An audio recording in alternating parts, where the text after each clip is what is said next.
charisme amène les gens à vous apprécier, à vous faire confiance et à se laisser guider par vous. Mais qu'est-ce que le charisme exactement? Eh bien, c'est un ensemble de comportements non verbaux. C'est pour cela que les niveaux de charisme fluctuent. Nous partons du principe que les personnes charismatiques sont magnétiques à tout instant de la journée. Mais en réalité, ils ne le sont pas. Vous pouvez en fait augmenter ou diminuer votre charisme n'importe quand. Pour devenir plus charismatique, il suffit de modifier son comportement. Il n'est pas nécessaire d'être extraverti ou séduisant, ni de changer de personnalité. Et vous pouvez tout à fait être un introverti charismatique. C'est une compétence, une discipline, et cela demande du travail et de la pratique, comme toute compétence. L'un des plus grands mythes sur le charisme est que soit on est charismatique, soit on ne l'est pas. Mais contrairement aux croyances populaires, on ne naît pas charismatique. L'une des raisons pour lesquelles le charisme est considéré à tort comme inné est que les comportements charismatiques s'acquièrent tôt dans la vie.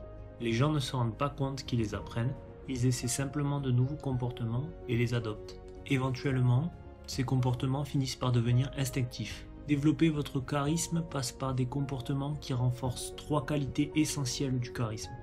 Il y a les comportements de présence, les comportements de pouvoir et les comportements de chaleur.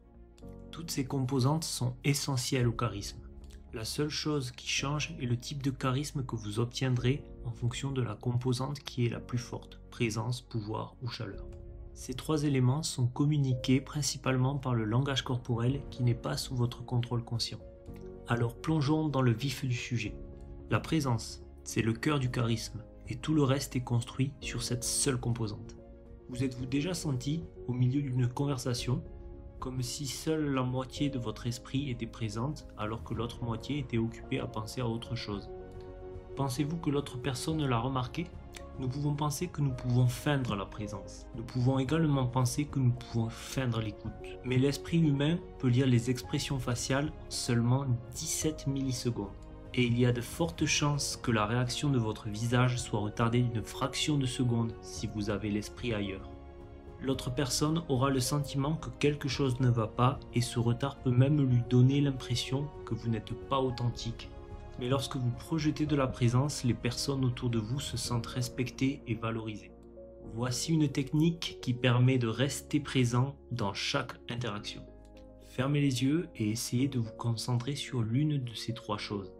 Premièrement, les sons qui vous entourent, puis votre respiration, et pour finir, les sensations sur vos orteils. C'est tout, c'est aussi simple que cela. Dès que vous sentez que votre esprit s'égare, essayez de ramener votre attention sur vos orteils et vous pourrez alors vous concentrer à nouveau sur la conversation. Si votre esprit s'égare à nouveau, répétez simplement le process. On peut dire qu'il s'agit d'une technique de pleine conscience. Le pouvoir. Il peut être projeté par le statut social et le langage corporel. Imaginez un gorille dont le territoire vient d'être envahi par un rival. Il veut donc intimider l'intrus sur son territoire et commence à se frapper le torse. Mais pourquoi fait-il cela? Eh bien parce que cela le fait paraître plus imposant et plus volumineux. Occuper plus d'espace renforce l'impression de pouvoir que l'on dégage. Il s'avère que les humains alpha font la même chose. Ils s'assoient sur une chaise, mettent leurs bras sur la deuxième et posent leurs pieds sur le bureau. Comme vous n'aurez probablement pas 3 chaises à portée de main en permanence, voici une autre solution que vous pouvez essayer. Adoptez la pose d'un général d'armée. Essayez maintenant. Le menton relevé et le dos droit. Vous sentez-vous plus confiant? Il a été scientifiquement prouvé que lorsque vous adoptez ces poses, vous avez l'air plus confiant et vous vous sentez plus sûr de vous. Ce qui vous permet de projeter du pouvoir. De plus, lorsque vous gagnez en confiance, vous réajustez automatiquement votre pose corporelle, ce qui crée un cercle vertueux dans lequel vous gagnez encore plus de confiance et encore plus de pouvoir. Tout ce que vous avez à faire, c'est d'enclencher ce cercle vertueux. La chaleur, c'est tout simplement la mesure dans laquelle une personne donne l'impression qu'elle nous aime bien. Nous percevons la chaleur à travers le ton de la voix et le langage corporel, principalement les yeux. Vous ne pouvez pas simuler la chaleur parce qu'elle est étroitement liée à votre langage corporel et que vous ne pouvez pas contrôler tout votre langage corporel consciemment. Par exemple, êtes-vous conscient que vous clignez des yeux en ce moment même? Êtes-vous conscient du poids de votre langue dans votre bouche ou encore de la position de vos pieds? Avez-vous oublié que vos paupières viennent encore de cligner? Il est impossible de micro-gérer son langage corporel et tôt ou tard cela finira par vous trahir. La clé pour dégager de la chaleur humaine, c'est d'adopter le bon état d'esprit. Votre langage corporel suivra naturellement. Comment pensez-vous que les acteurs y parviennent? Ils entrent tellement dans le personnage qu'ils croient qu'ils sont le personnage. Et donc, ils n'ont pas besoin de micro-gérer consciemment chaque geste de leur langage corporel. Voici comment vous pouvez utiliser ces informations à votre avantage. Cette technique s'appelle la réécriture de la réalité. Supposons que vous vous rendiez en voiture à la réunion la plus importante de votre vie. Vous êtes de bonne humeur et bien préparé.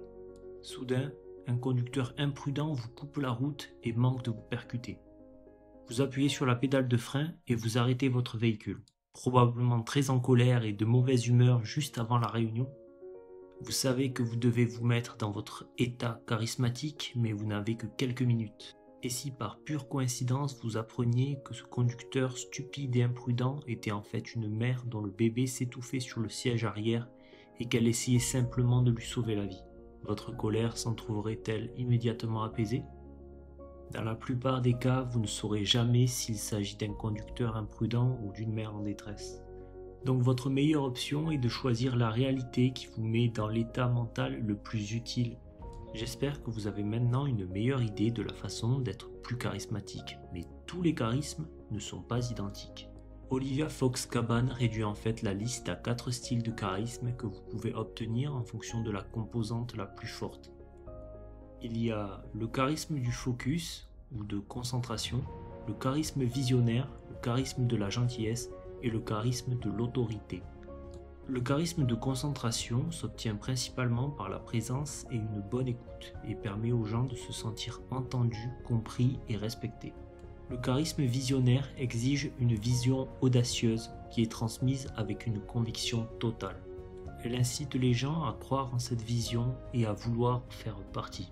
Le charisme de la gentillesse implique principalement la chaleur et l'acceptation et crée un lien émotionnel. Le charisme de l'autorité est obtenu par la projection du pouvoir et du statut et conduit les gens à vous écouter et à vous obéir. Vous pouvez alterner les différents styles de charisme ou même les mélanger. Pour décider du style de charisme à utiliser, tenez compte de votre personnalité, de vos objectifs et de la situation spécifique à laquelle vous êtes confronté. Eh bien, j'espère que vous avez appris quelque chose de nouveau aujourd'hui.